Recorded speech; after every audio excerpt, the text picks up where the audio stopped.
Welcome to another Thursday night CarrGuy and SixFan show. If this is your first time to this show, of course, I am one of the two hosts. We are waiting for the second part of the operation to show up. Might be running a little bit late, and so we will introduce him when he shows up.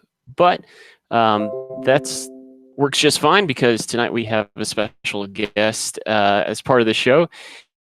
And so that guest being Zach Ingalls, Miniac. Zach, welcome to the show. Thanks for having me. Well, this is a new initiative, you might say, of season 2 of the CarrGuy and SixFan show that we are attempting to follow in my channel for a while. Again, my name's Grant Tommy, and my channel is Straight SixFan, where I like to focus on budget-minded, relatable, creative builds, a little something I like to call offbeat hot riding. But I used to do a live stream like this where I would go find other YouTubers in the automotive world doing. That was a fun initiative. I always liked doing that, Zach, but it was a little stressful to make sure I had someone lined up every month. And so Jason and I decided, let's just roll it into the CarrGuy and SixFan show. So Zach, I know as you've been in here a couple of times, been part of the live chat. So before we get into starting to get to know you and your channel a little bit better, just wanted to kind of run through the live chat and say hello to some of the people jumping in. So Kip from America Bumper to Bumper, welcome. Terry with Eford's Garage, welcome. Will R, welcome. Winnipeg Car Life, Eric Stenberg, and Russ Belt Mechanic. And actually, just in the nick of time, Jason has shown up. So Jason, why don't you tell the rest of the crew a little bit about yourself and who you are? Well, to tell you the truth today, the way things have gone, I really don't think I even know who I am. But based on the cue cards, my name is Jason, and I am Old Car Auto Guy, and my channel focuses on my used car dealership in the eastern part of Canada. And we do a lot of fun things with projects, as well as talk a lot about the car business and get you guys informed on what's going on there. So welcome to the show. Sorry I'm late. I had a commitment earlier tonight that I got stood up by a Facebook Marketplace guy. And nevertheless, I'm still waiting. And so I just decided to come home and forget about it. And I know that he's likely going to be calling me here any moment. But guys, thank you so much for taking your time out of your Thursday evenings and joining us. And Zach, welcome to the channel. This is my first time actually seeing you and actually getting to talk to you kind of face to face. So I appreciate you taking some time out of your night to join us here on episode number 3 of the CarrGuy and SixFan show. Yeah, Jason, we are gonna be messing with the audio a little bit here on our end. We had fortunately we didn't get a chance to dry run this and flesh it out. So on my end, and this bit of my fault, we can't hear you too well. So I know you were saying kind of just welcoming Zach to the show and telling him thanks for coming on, but just to let you know, we're struggling a little bit to hear you on our end, and so guys in the chat, tell us if you can. All right, it's more of an issue on my end. Yeah, so I'm just going to jump in here right quick and just do a little bit of talking and make sure that people can hear me talking, and make sure that everything's okay. Am I not? I'm not muted, I don't believe. So are you in the chat and can you hear me talking? Russ Belt Mechanic says he can hear everybody, so I'm good with that. Yeah, I can barely hear you, just barely. Yeah, again, this is just kind of messing around with my mixing board, so we've got some. It's probably more on mine. So with that, Bill, we'll try to forge on, and so Jason, just know we might be if we don't react to some of your great jokes, because you always have great comedy, it's because we're not hearing too well. But I'll kind of I'll try to do my best to troubleshoot in the meantime when you're talking. But since we do have a guest, Zach, we'll be getting into a little Q&A, get to know him a little bit. But Jason, if you wanted to run down just real quick in the meantime some of the So I think the audio issue might be coming from you, Grant, just simply because you are cutting in and out, and your video quality is actually broken pretty good. So I did hear what you had asked me to do. We're just going to kind of run down a little bit through the agenda tonight. So we are going to spend some time in our automotive news section talking with Grant and Zach, and getting to know Zach a little bit better, and help kind of promote his channel. And if you guys haven't done so already, head over to his channel, the Miniac, and subscribe to him. And he's got some great content. I've been following him for a little while, not probably in the last 3 or 4 weeks, because I've been without internet down at the campground, and that's mostly where we spend a lot of our time. But we're going to do some questions and answers with Zach, as well as we're going to talk about some channel struggles throughout the little community that we have, and talk about how we can get through those. And then we're going to open up some questions to you guys in the chat, so that if you guys have some questions for Zach or Grant or myself, then we can help you answer those, guys. And then we're going to close out. And tonight's stream might go just a hair longer than it normally does if the conversation is good, but nevertheless, let's jump right into it. Grant, why don't you start off with a few questions for Zach? Yeah, so Jason, and just so you know, we did get the audio fixed on our end so we can hear you loud and clear.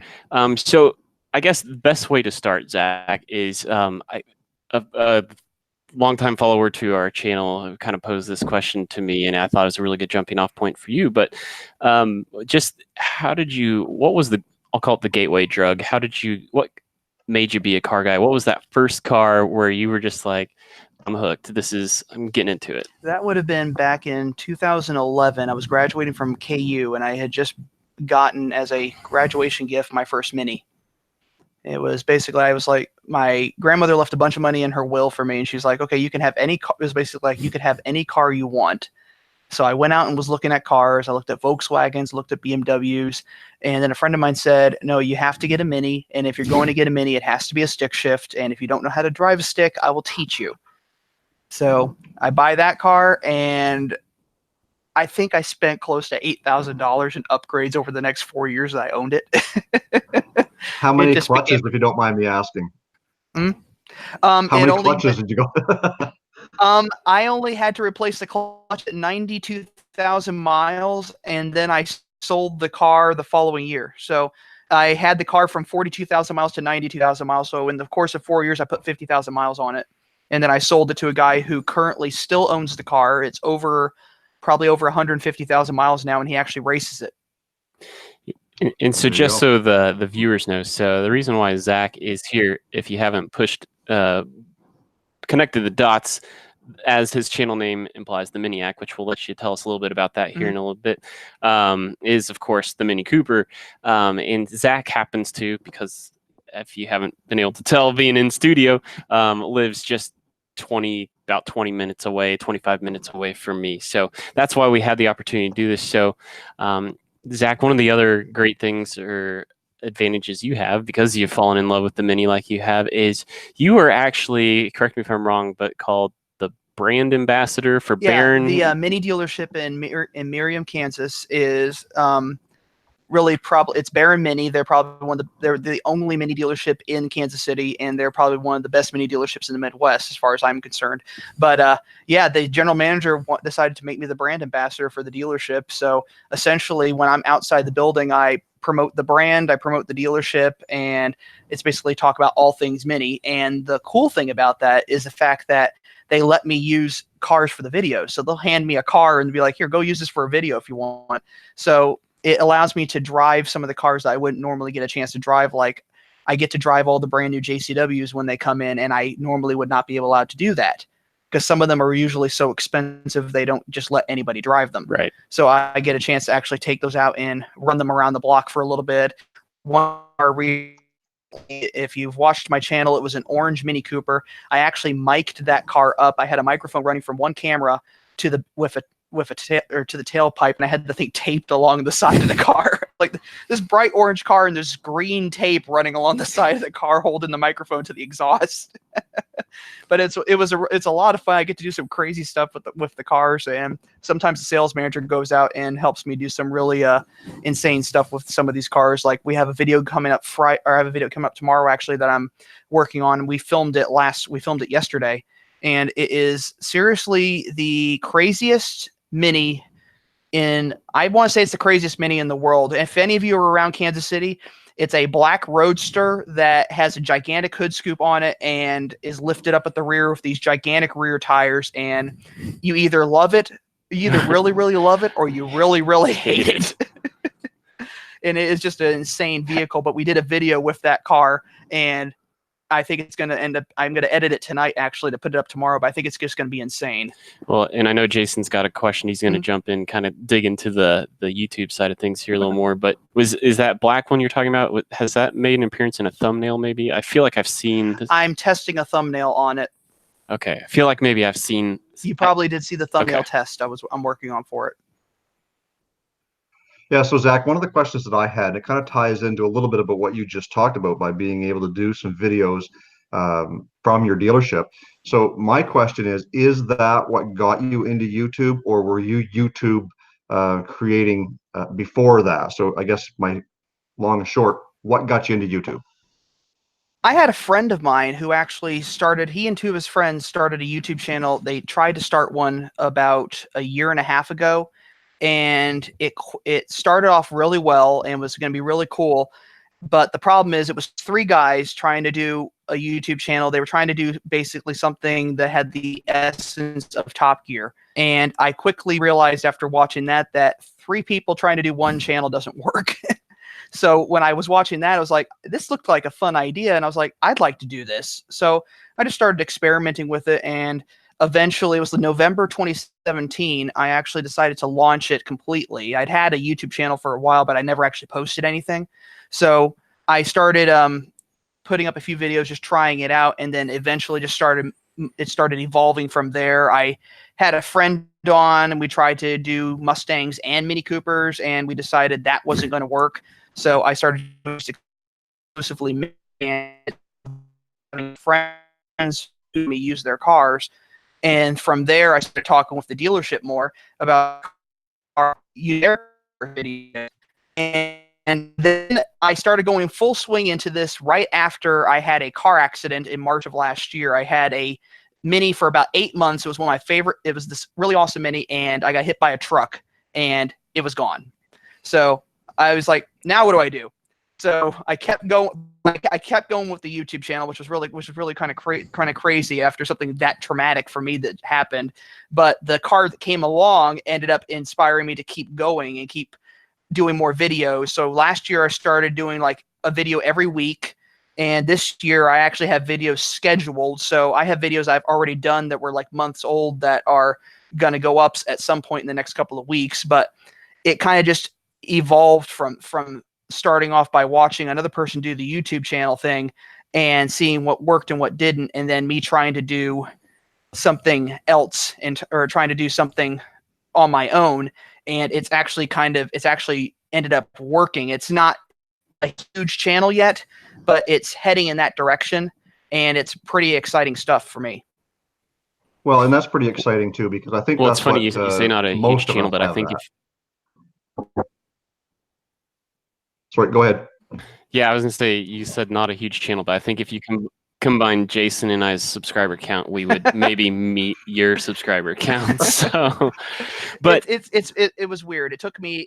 Some people get YouTube. Some people, when they're doing YouTube, they get subscribers like that, and some people it's like really, really slow. I got my first 1,000 in January of this year, and I was like, okay, good. So another year, I'll get 2,000. No, it hit 2,000 in I think May, and then it just started going from there. I'm like, okay, this is moving faster than I thought. Yeah, that's a tremendous success. I mean, I think Jason and I would love to have a stretch of months like that. But I know Jason's got more questions for you, but just kind of wanted to drop in, acknowledge some of the people who joined in the chat. I know SNR Motoring, Scott Speed Shop have jumped in, and Craig Durbin. Novit has as well. And I think we're somewhere around 20 or probably 16 to 20 in the chat right now. So if you guys haven't had a chance to at least hit the like button, we always appreciate that. But I think what we like more is when you guys can kind of send a quick link out to your social media accounts and get more people in the discussion, because I think that's where we have some of the most fun. But Jason, I know you were kind of, I think you had a second question you were wanting to ask as well. Well, yeah, all I wanted to do was just kind of follow up with that to say that, we all kind of aspire to be like another channel. Granted, we want to do it our own way. So some of the things that we do is we kind of, we're like picking grapes. We're just picking the good ones here, picking the good ones there. Let's say, yeah, I want to do a little bit of this. I want to do a little bit of that, but I want to make it my own. And I think that you've kind of narrowed in on that because there's not too many guys out there who are focusing on the exact thing that you're doing. And I think it's great that that's what you've done. Did he cut out? Yeah, and we lost Jason there just a little bit at the end, but I think his point is well taken. That the niche or the niche, however you want to say it, of Mini Coopers is something very unique. So I think it's awesome that you found that. And I think that kind of folds into the next question I have. I've been watching some of you. You kind of have an interview series.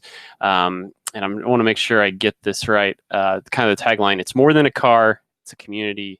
It's Mini. Maybe because I'm not a big Mini guy, maybe that's like a corporate slogan. I don't know. It's not a corporate slogan. I actually just came up with that. Okay. Yeah. Well, so dive into that a little bit more. What do you think it is that makes it uniquely, makes any Mini owner just unique in that respect? It's a weird thing. I mean, you don't see this with Toyota Camry owners. You don't see this with Ford Focus owners. There's something about a Mini that seems to bring out the creativeness in a person.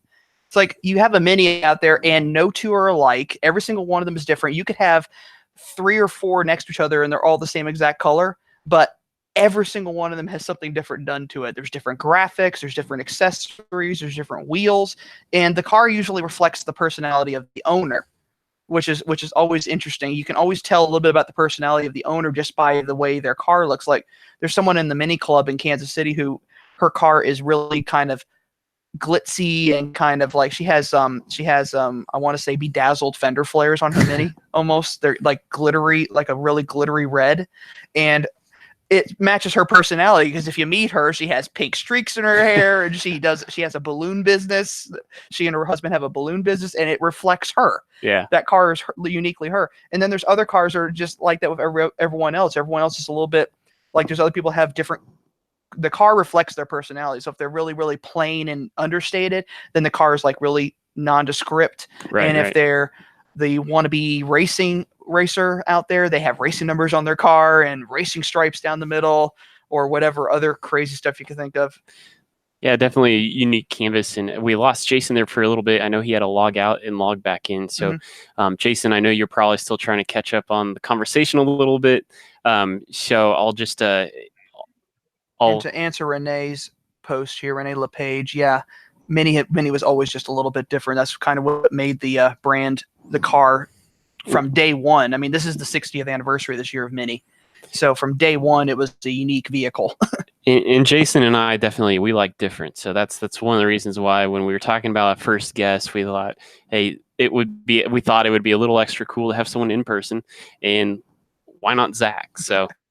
And don't take that the wrong way. It's not because we think you're different.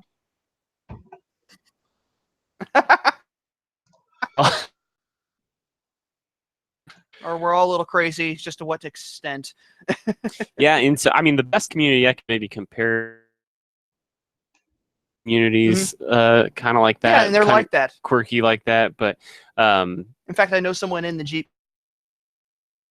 And he said the biggest problem with that is when he's out driving his Jeep, he sees a Mini, So the Jeep Wave and the Mini Wave, not all too different. Jason, I'll kind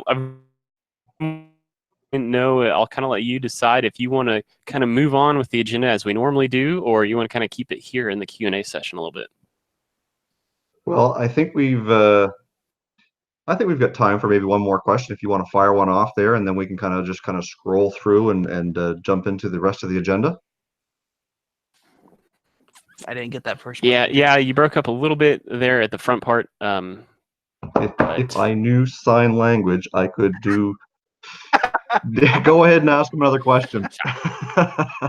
Okay, all right. So great opportunity, Zach, that you had recently had with the second.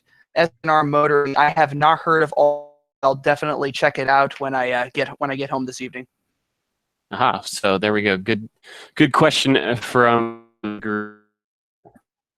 I was going to get into, you had an opportunity recently to your car were in a photo shoot by a professional photographer, John Watt. Tell us about that experience. You did a really good job, I thought.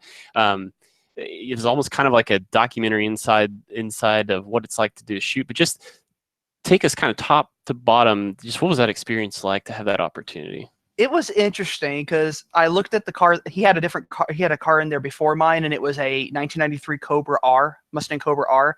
And I was looking at a completely different car from what I brought in. I brought this stickered blue Mini Cooper with almost 90,000 miles on it into this photo shoot. And here's this Mustang before me, and he did the exact same type of video or type of photography that he did with the Mustang. And the end result was these fantastic photographs. And it was really kind of interesting to take this car, what's basically some people, and turn it into a work of art. And it's really cool to kind of watch him do it, because I've done photo shoots with some of my cars before, but not to the level that he's done photo shoots. He had a rig in there with his camera mounted to it. It's like there was so much snapping away, and he's out and he is in there with a rig and everything, has it into his computer. Automotive photo shoot goes, and to have my car in one of those was a real honor, and it was just to see how that was done. The end result was fantastic photographs. I finally had a chance to download some of them so I could actually use them. So on my new website, they're actually, most of the background pictures on that website are the pictures that he did.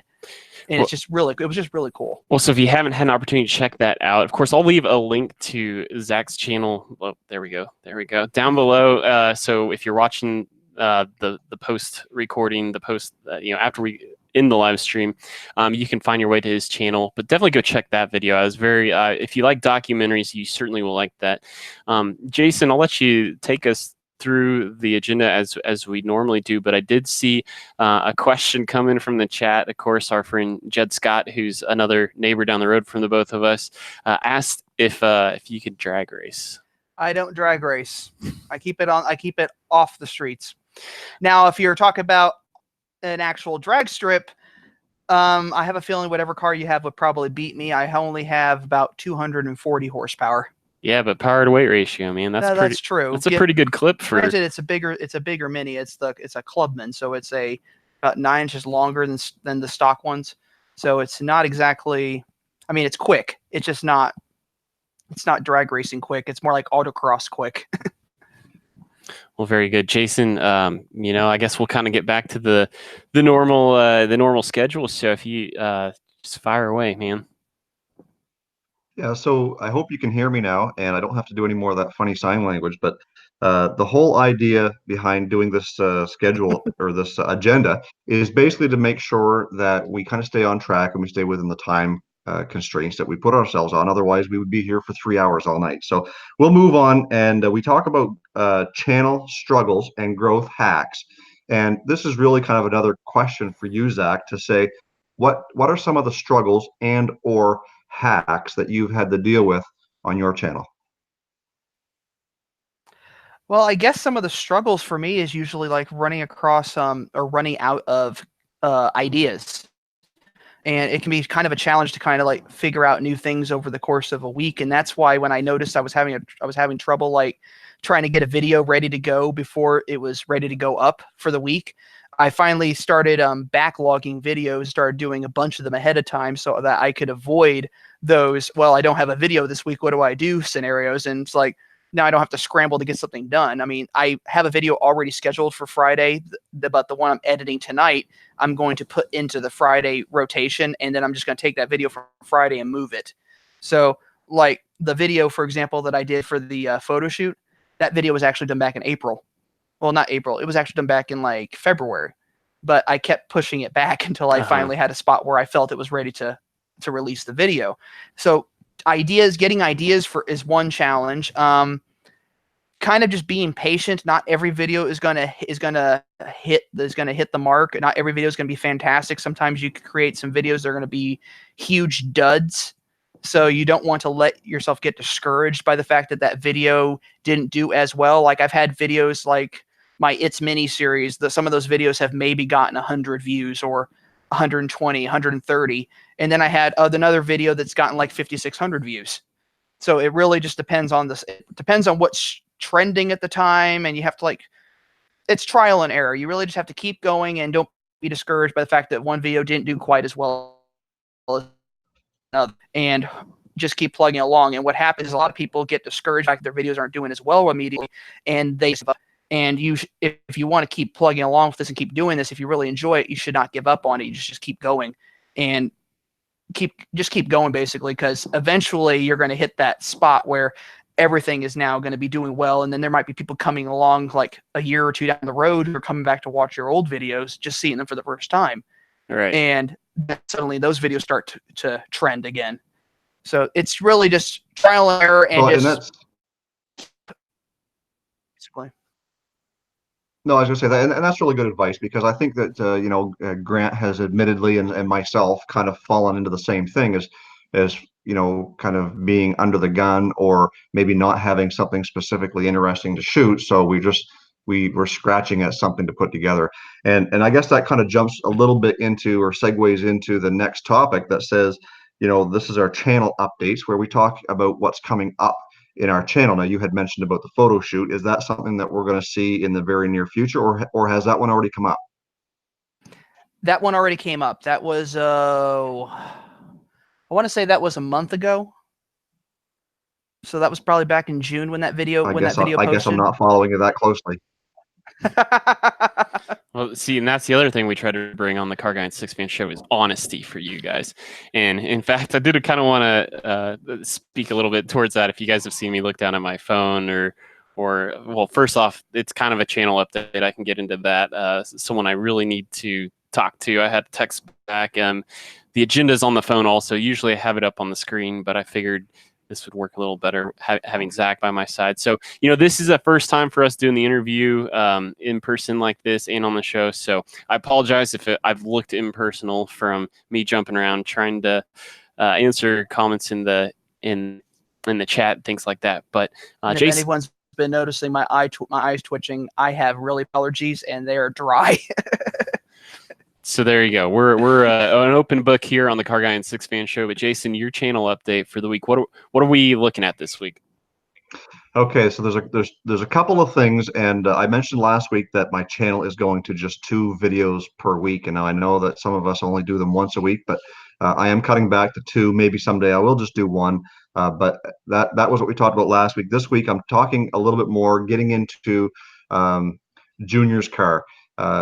For those of you who follow me on Instagram and who watch my episodes know that Junior blew the motor in the Veloster last week, and so the motor showed up to the shop yesterday, and we're going to get started tearing into that.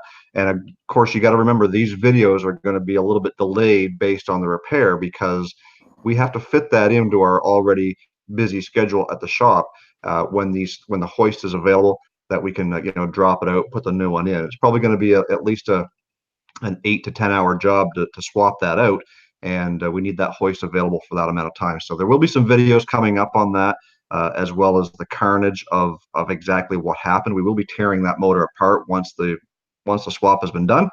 So stay tuned for some Hyundai Veloster turbo teardown. So Jason, I'll get into my channel update here in a second, but keep back for a second before it gets too far up in the chat. Russ,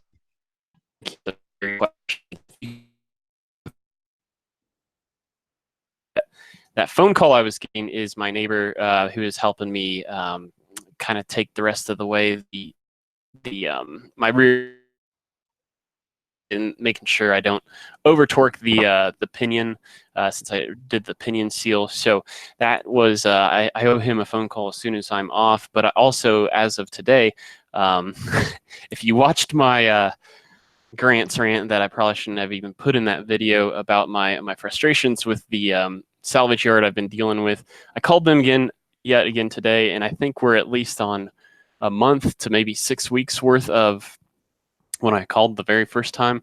Talked to someone completely different than the guy that I needed to work with, and he basically told me past 90 days they would not honor a what's it called, the restocking fee. Like I'm just, which is a fine answer. That's a fine like policy to have, but I don't know how it's been a month's worth of me calling them back, and that's never been brought up once. So I'm a little frustrated because I found I'm actually going to a car show this weekend in Salina, Kansas. It's like a 50s and earlier kind of rods and customs rat rod, and they call it the Lead Sled car show. I found a guy on Facebook Marketplace who has a set of 4 Crown Vic wheels that I've been looking for that have already been repainted charcoal. They've been sandblasted, repainted charcoal, and they're wrapped in rubber for what I think is a fairly good price. So I really want to unload my Charger wheels before I go and make that purchase. But that's, I know a lot of talking, but that's my channel update. That I kind of got a lot of things swirling in the air that really it's just going to be whatever I can. Just need to land something, and I will turn that into reality for an episode for you guys on Sunday, of course. Yeah, so Zach, why don't you tell us a little bit about something that's coming up on your channel so that the viewers know, and I'm going to drop your link in the chat again so that people can see that. Okay. Well, it involves, I have something coming up. I haven't filmed it yet, but it involves this key. Ooh. So let's just say I have a second vehicle on the way that's been waiting for about 2.5 years.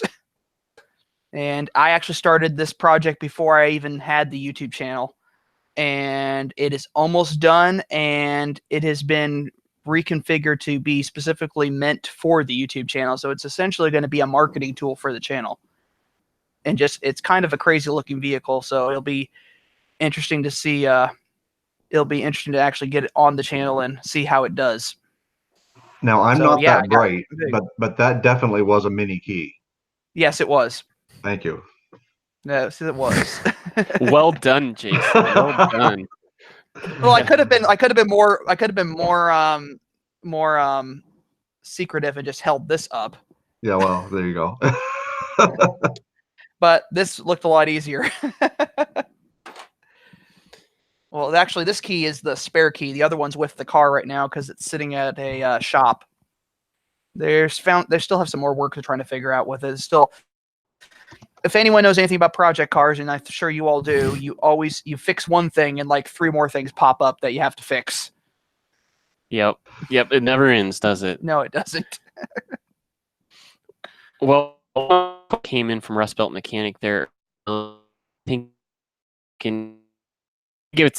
it's our. We love to support each other. We love to follow each other, but just how many channels on average do each one of us have that you actually religiously? For me, I'm finding more and more. So much so that there are channels that I know I will see their name and like, what do those guys do again? And I'll click on it and I'm like, oh yeah, they have this great, fill in the blank, and I will have forgotten. But I would say the religious follows for me at the moment, definitely. Well, you might be surprised, but Old Car Auto Guy is one of them. I'm sure I'm blowing people's minds there. SNR Motoring is another one that I make sure I catch all their stuff. I just appreciate their sense of humor. And man, even a third one, this kind of will roll into the content I'm going to share here in a bit. Is not as regular, but Village Customs. I love everything Village Customs puts out. But Jason, what about you? Who are your religious follows at the moment? Well, my religious follows, obviously, yes, you are one of the guys that I follow all the time.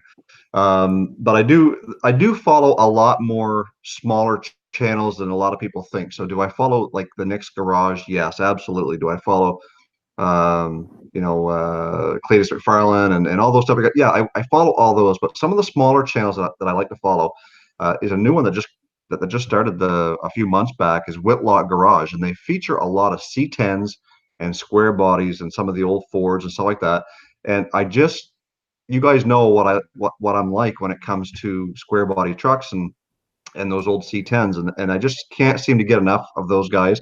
So every week I catch myself just waiting for more and more content. So yeah, I watch them, and there's pretty well everybody in the chat here, Rust Belt, as well as JRC54. A lot of those guys, I watch a lot of their tool channels, and Terry Eford is in the chat there. I watch him. SNR Motoring. I try and catch all these guys when I can, but since I lost internet, funny story. I'll take 2 seconds to tell this.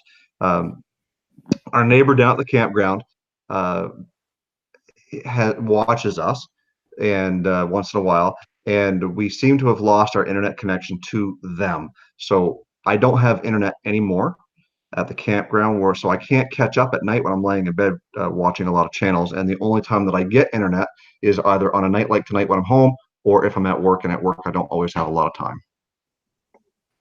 So then, Zach, that leaves us with you. Who are maybe your top 3 channels that you make sure you're catching their stuff? Well, let me see. I have to follow the Mini USA channel because I need to basically follow my competition, and I need to know what exactly I need to do to kind of do better than them. I kind of have trouble sometimes actually following any other channels, really, because I've been so busy working on editing videos, working on editing photographs, that I almost never have time to watch YouTube videos. It's really kind of sad. Well, I mean, there was I think it was through Think Media TV, one of their episodes. They were interviewing a guy who has had, he like quadrupled in growth, like went from 100,000 to 400,000 subscribers in a year or something. And his recommendation was put more time into your side of YouTube than the other side, meaning, like what you're saying is good and healthy actually, and probably why you're growing.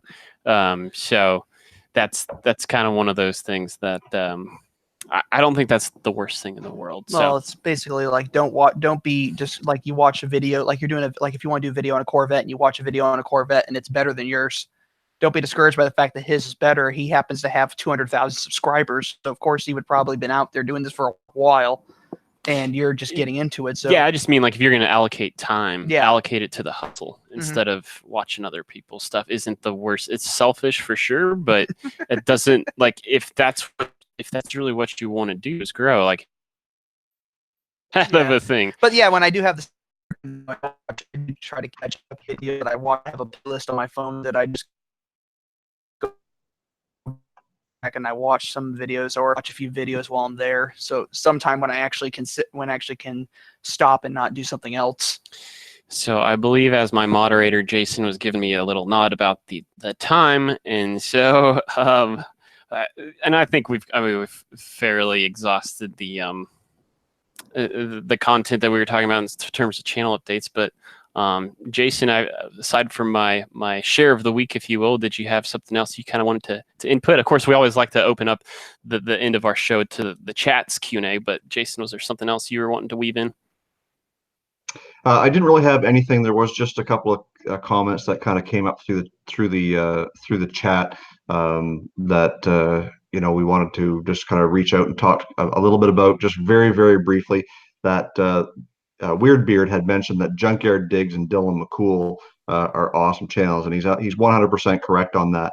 I want to add in there Thunderhead 289. Those 3 guys have really collaborated several times on a bunch of videos and have grown their channels. And if it's one thing that I can't stress enough, is exactly what Grant and I, and tonight, Zach, are doing tonight, and that's collaboration. If you guys ever have the opportunity to reach out to another channel or two and do something together, even if it's just one time, do it, because it certainly helps your channel growth, and it's exponential. The more you grow and the more you put yourself out there, we've talked about this before, the more you're going to do that. So I encourage everybody that's in the chat tonight, if you don't know somebody in the chat, or if you don't know Zach's channel, go over, check it out, make sure you're subscribed and following his content, because we've all got great stuff, and we've all put a lot of time and effort into doing this as far as our editing and the content.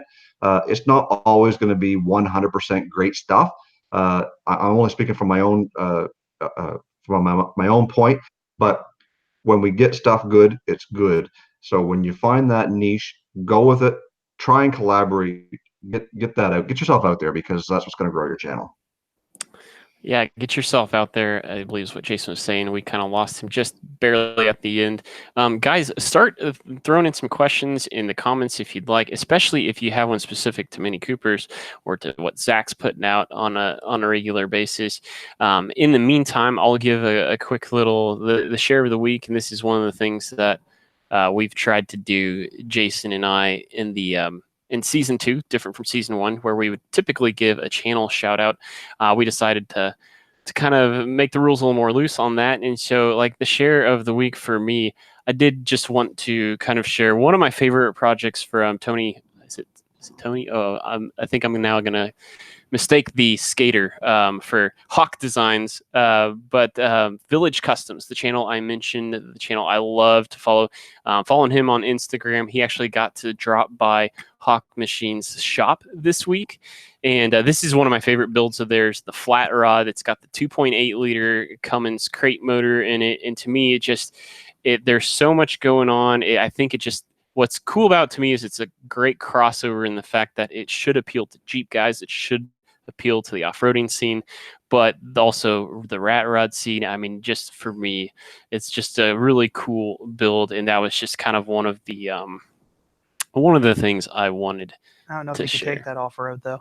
It's a little low. It's on airbags. Oh, so it is. It does have adjustable ride height. So And before we finish things up, because before we finish things up, because we are getting close on time, is we did have a couple of questions, and we're going to try and address those very quickly. So Rust Belt Mechanic says, and he's talking to you, Zach. Have you done much work on power gains for older supercharged minis? That's the first question. I haven't done any videos on it, no, but my first Mini, I did install a 15% reduction pulley on it, horsepower on it. Didn't do any tuning on it specifically, but it had an upgrade pulley, so it dumped the horsepower significantly. I think a friend of mine said that when we were all said and done, that 168 horsepower motor had about 200 horsepower in it with just bolt-on parts. But as far as upping anything else, I haven't really done anything substantial with those cars yet. Okay, and the second Jason, question, this will be the final question here before we go any further, is Rennie LePage says, Zach, do you work on any early minis? And I assume he's talking about the kind of the first gen minis. The classic. Yeah. I don't know if he's talking about first gens or classic minis, but there's an interesting terminology. First gen usually refers to the R50, R53, R52. And then if you're talking about the early minis, you talk about those as classic minis, even though they built them till 2000. But I haven't done any work on them specifically, but I've been in a lot of them. I've seen a lot of them, and they're pretty incredible little cars. I've had a chance to ride in one that you're only going 30 miles per hour, but it's like going down on a So I've never actually worked on the cars, but they're pretty impressive to actually ride in and get a chance to just see them firsthand, because they fit in your room. They're that small. Well, Jason, if that's for questions, I'll kind of wrap it up a little bit through from the chat.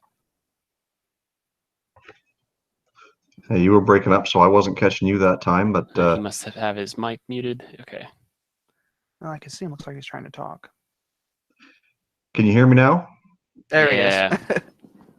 All right. I didn't catch what you said because you were breaking up a little bit, but I assume that you were giving me kind of the go-ahead to put things to rest. So first of all, I do want to thank Zach for taking the time to join us here tonight and answering a few questions about minis. I've learned a little bit, and I'm going to have to continue to watch your channel a little more closely and see what else is coming up in the Miniac's world. So on behalf of Straight Six Fan and myself, we want to thank everybody for being a part of the chat and being a part of this live stream. Guys, thank you so much for coming to the CarrGuy and SixFan show. We'll see you guys in the next one. Well, connection was a little shaky on Jason's end because on our end we got only bits and pieces of that. Just a quick reminder that the next week, so we do switch off every other time. But thanks again, Zach. And definitely go check out Jason's channel in the meantime. Also, guys, feel free, leave it in the comments. This new format. This was kind of just brand new for Jason and I. Jason likes to say, I'll maybe let him use his typical channel closeout in this video. He likes to say, Guys, focus on the windshield, not the rearview mirror. We'll see you next week.